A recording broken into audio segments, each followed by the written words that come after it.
Welcome back everyone. So in this video, we are continuing our preparation for the Anthropic Certified Architect Foundations exam. This is part 2 of our practice question series, and today we are going to cover 3 really important topics: tool design, error handling, and the Model Context Protocol, which most people just call MCP. These 3 topics come up again and again in the exam, so I want to make sure you really understand the thinking behind each concept, not just memorize the answers. Let's get into it. Alright, let's start with the basics. What actually is a tool in the context of an LLM like Claude? Think about what a language model does by default. It takes text in, and it produces text out. That's it. It cannot check a live stock price. It cannot query your database. It cannot send an email or look up a customer record. It is essentially a very smart text predictor, but it's stateless and completely disconnected from the outside world. Tools are what bridge that gap. A tool is basically a function that Claude can invoke during a conversation to interact with external systems, reading data, writing data, calling APIs, running calculations. Whatever the model can't do natively, a tool can do for it. Now, you might have heard the term function calling. That's actually OpenAI's original term for this same idea. Anthropic calls it tool calling. Same concept. Claude receives a list of tool schemas, decides which tool to call and with what arguments, and then the host system, your application, actually executes the function and returns the result back to Claude. Let me walk you through the life cycle quickly, because this is something the exam tests directly. First, the user sends a message. Claude reads the available tool schemas.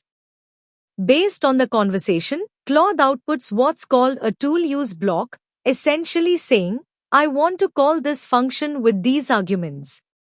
Your host system receives that, executes the actual tool, and returns a tool result. Claude reads that result and then finally generates its reply to the user.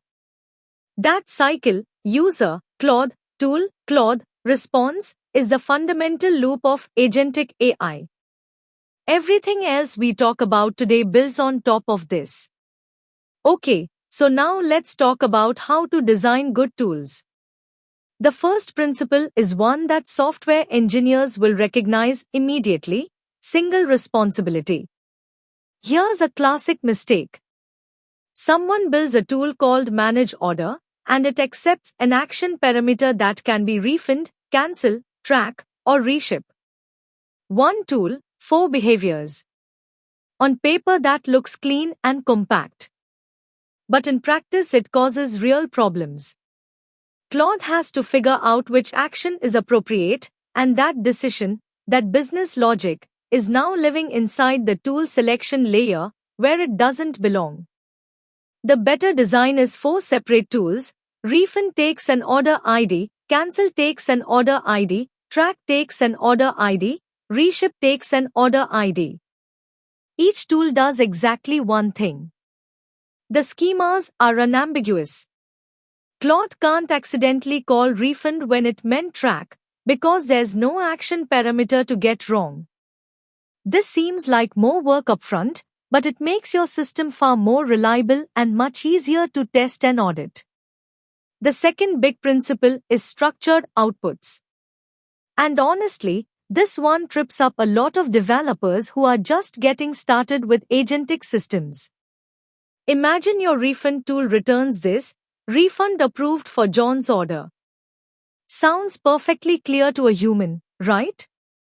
But if a downstream tool needs the refund amount, or the refund ID, or the expected arrival date, it has to parse that sentence. And that parsing is fragile. What if the wording changes slightly? What if there's a comma in the wrong place? Compare that to returning a structured JSON object: status approved, refund ID REF5521, amount $49.99, currency USD, ETA 3 days. Any downstream system can pull out exactly the field it needs every single time without any guesswork. This is why structured outputs are non-negotiable in production agentic systems. Free text is for humans. Machines need structure. Related to structured outputs is the idea of confidence scores. Whenever you have a tool that classifies something or makes a prediction, you should include a confidence score in the response. So if you have an invoice extraction tool, for example, it might return, classification is billing dispute, confidence is 0.94, requires human review is false. That confidence score lets your orchestration layer make smart routing decisions automatically. A common pattern is above 0.9, auto-execute. Between 0.7 and 0.9, log it and flag for review. Below 0.7, escalate to a human. This kind of tiered approach is what separates a robust agentic system from a brittle one. Let me talk about two more concepts before we get to the questions: tool chaining and pagination. Tool chaining is when the output of one tool becomes the input of the next. A typical example is, search returns a list of results, fetch retrieves the full content of a specific result, and then move or extract processes that content. For this to work reliably, tools must pass structured identifiers between each other, not human-readable names or descriptions. Which brings us to pagination. If your tool can return hundreds or thousands of records, you should never dump everything into a single response. That will overflow Claude's context window very quickly. The correct pattern is to return the first page of results with a cursor, a page size, a total count, and a has more boolean. Claude can reason about how many results exist and decide whether to keep fetching. Clean, efficient, scalable. Alright, let's put all of that to the test. Let's start with some sample questions on tool design. Read each one carefully. The wrong options are designed to be plausible, which is exactly how the real exam works. Next question. An investment portfolio tool returns responses like, your portfolio has 12 stocks with a total value of $45,200 and your top holding is Apple at 18%. Downstream tools consistently fail to extract specific values. What is the correct fix? Answer will be, return structured JSON with explicit fields like total value, stock count, and a holdings array. That sentence might read perfectly to a human, but any system that needs the actual number 45,200 has to parse natural language to get it. That's fragile. JSON with named fields gives you deterministic extraction every time. Downstream tools get exactly what they need without any guesswork. Next question. A customer support tool called Manage Order accepts an action parameter with values, refund, cancel, reship, track. Logs show the agent frequently selects wrong actions. What redesign best fixes this? Answer will be, split into 4 separate tools: refund, cancel, reship, and track. This is the single responsibility principle in action. When you have one tool doing 4 things, Claude has to embed business logic into tool selection. That's where mistakes happen. Separate tools with clear schemas eliminate that ambiguity completely. Next question. A property search tool returns neighborhood data using an address string.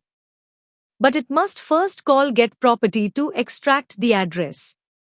Logs show failures cascade when property lookup fails. What is the best redesign? Answer will be, make getNeighborhood accept a property ID directly instead of an address string. Stable identifiers are always better than natural language inputs like addresses or names. An address can change, can have formatting variations, can be ambiguous. A property ID is fixed and unambiguous. Accepting the ID directly removes the dependency on GetProperty entirely. Next question. An invoice extraction model extracts line items from PDFs. Sometimes it's uncertain, particularly for handwritten invoices. How should the tool output be structured to support human review? Answer will be: include a confidence score, a requires review boolean, and a review reasons array alongside the extracted fields. Without these flags, your orchestration layer has no clean way to route uncertain extractions to a human. It would have to parse a text description of uncertainty, which brings us back to the same fragility problem. Structured flags make routing logic trivial. Next question. A document search tool returns all matching results in a single response. When a customer has 800 or more orders, the output overflows the context window. What pagination design solves this? Answer will be: return the first page with a cursor, page size, total count, and a has more boolean. Always paginate. Dumping hundreds of records into context is wasteful and often impossible. You'll hit token limits before Claude can even start reasoning. The cursor-based pattern lets Claude retrieve only what it needs, one page at a time, while still knowing the full scope of results. Next question. A search, fetch, move document workflow breaks at the fetch step. The search tool returns document titles as plain text. But fetch document requires a document ID. What is the root cause and the fix? Answer will be: update search to return structured results including document ID and metadata alongside titles. Tool chaining depends on stable identifiers flowing between tools. A title is human readable. A document ID is machine usable. The search tool has to emit the ID, not just a name, so the downstream fetch tool can be called with confidence. Okay, great work on tool design. Let's move to the next topic: error handling and reliability. Here's the core truth about production AI systems: they will fail. The question is not whether failures happen, it's whether your system handles them gracefully or falls apart. And the way you structure your errors makes all the difference. There are 3 categories of errors you need to understand for the exam and for real-world systems. The first category is transient errors. These are temporary failures: 5 or 3 service unavailable, 4 to 9 rate limit exceeded, 5 or 4 gateway timeout. The defining characteristic is that if you wait a bit and try again, you'll probably succeed. These errors should be retried. The second category is permanent errors. These are structural failures: 4 or 4 not found, 4 or 9 conflict, like order already refunded, 4 to 2 unprocessable because of a policy violation. Retrying these does nothing except waste time and money. These should be surfaced to the agent or the user with a clear explanation. The third category, and this is the dangerous one, is unknown state. This is when you sent a request, but you genuinely don't know if it went through. Common in messaging APIs: did the SMS actually send? And payment APIs: was the charge actually created? If you retry in an unknown state, you risk causing a duplicate action, a double charge, a duplicate notification. This requires special handling. For transient errors, the right approach is exponential backoff with jitter. Here's how it works: first attempt, wait about 1 second, then retry. Second attempt, wait about 2 seconds. Third attempt, wait about 4 seconds. If it still fails after that, propagate the error upward. Why exponential? Because if you retry every second in parallel with thousands of other clients, you just amplify the load spike that caused the failure in the first place. That's called the thundering herd problem. Exponential backoff spreads those retries out over time. Why add jitter? a small random offset.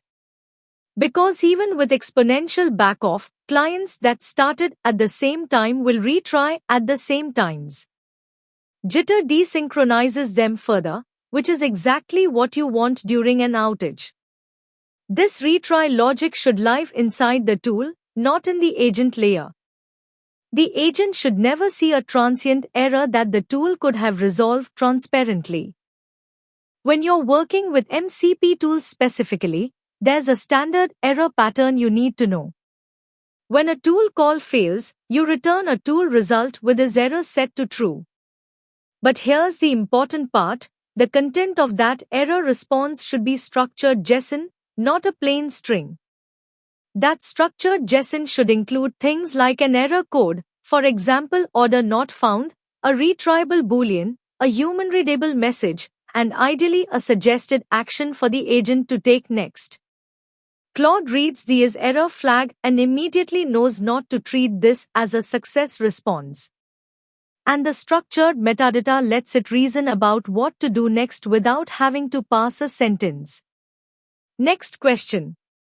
Production logs show a refund tool retrying 5 or more times even when the error is, item already refunded 30 days ago. The tool currently returns all errors as plain text strings. What is the best fix? Answer will be, return structured errors with a retriable flag, error type, and a customer-facing explanation. Item already refunded is a permanent error. It should return retriable false and the agent should stop immediately. But when errors come back as plain text, Claude has to interpret the language to decide whether to retry. That's unreliable.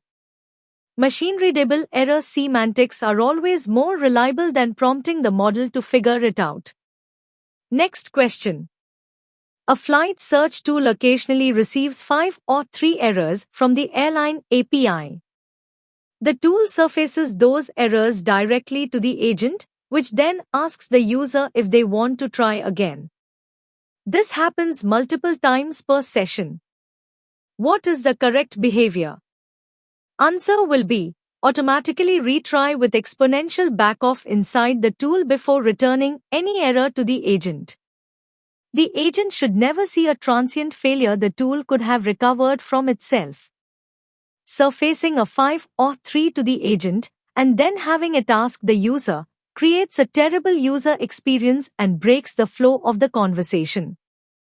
Handle transient errors transparently in the tool layer. Next question. A messaging tool sends an SMS. The network drops before a response arrives.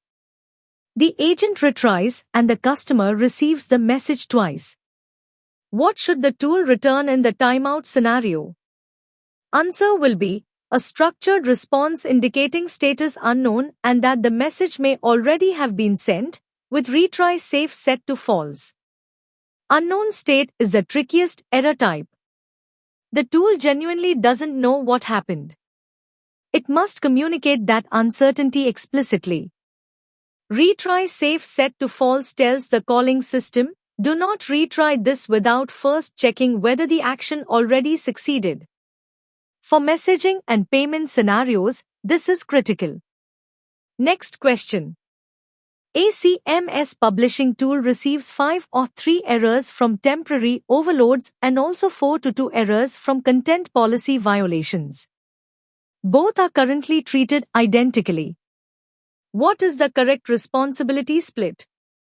Answer will be, retry transient 5 or 3 errors inside the tool and surface permanent policy violations to the agent with a clear error type.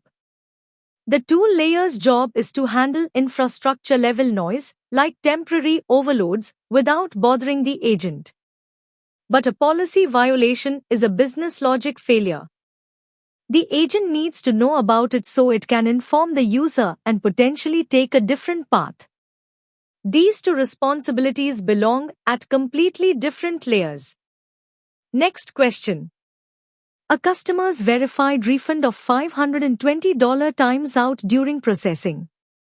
The agent has confirmed identity and eligibility.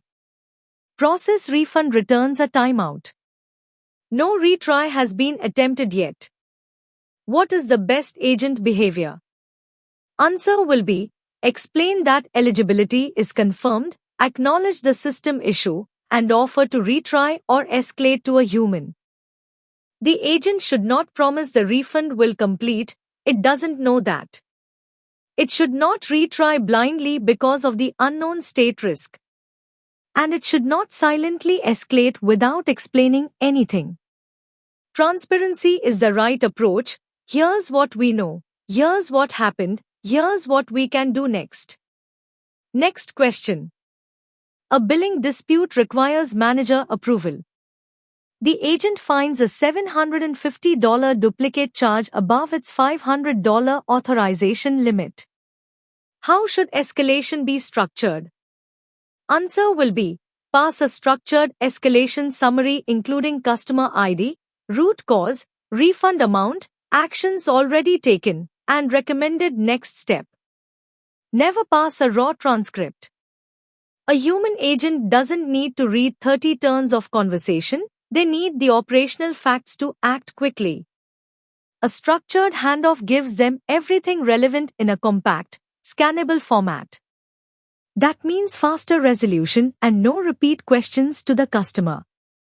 Now let's get into MCP, the Model Context Protocol. Before MCP existed, every AI product had to build its own custom tool integrations. If you built a tool for Claude, it only worked with Claude. If you wanted the same tool to work with another model, you rewrote it. Every company was solving the same integration problem in their own proprietary way. MCP changes that. It's an open protocol, think of it like HTTP for AI tools. You implement your service as an MCP server once, and it works with any MCP-compatible client. Claude Desktop, your custom applications, third-party tools, all of them can connect to the same MCP server without any custom glue code. The architecture has 4 layers. Your host application, which could be Claude Desktop or your own app, contains an MCP client. That client connects to one or more MCP servers. Each server exposes capabilities, and those capabilities talk to whatever backend they need, databases, APIs, file systems. MCP servers can expose 4 types of capabilities, and you need to know all 4 for the exam. Tools are executable functions, things like search web, get weather, create issue. These are the most common capability. Resources are read-only data sources that the model can reference, files, database records, API responses. They're identified by AURI and can be subscribed to for live updates. Prompts are predefined prompt templates that the server exposes. Useful when you want to standardize how Claude is asked to perform a specific domain task. Sampling is the most advanced one. It allows an MCP server to actually request that the host model generate text. This enables servers to orchestrate complex multi-step AI workflows internally without the client needing to implement that logic.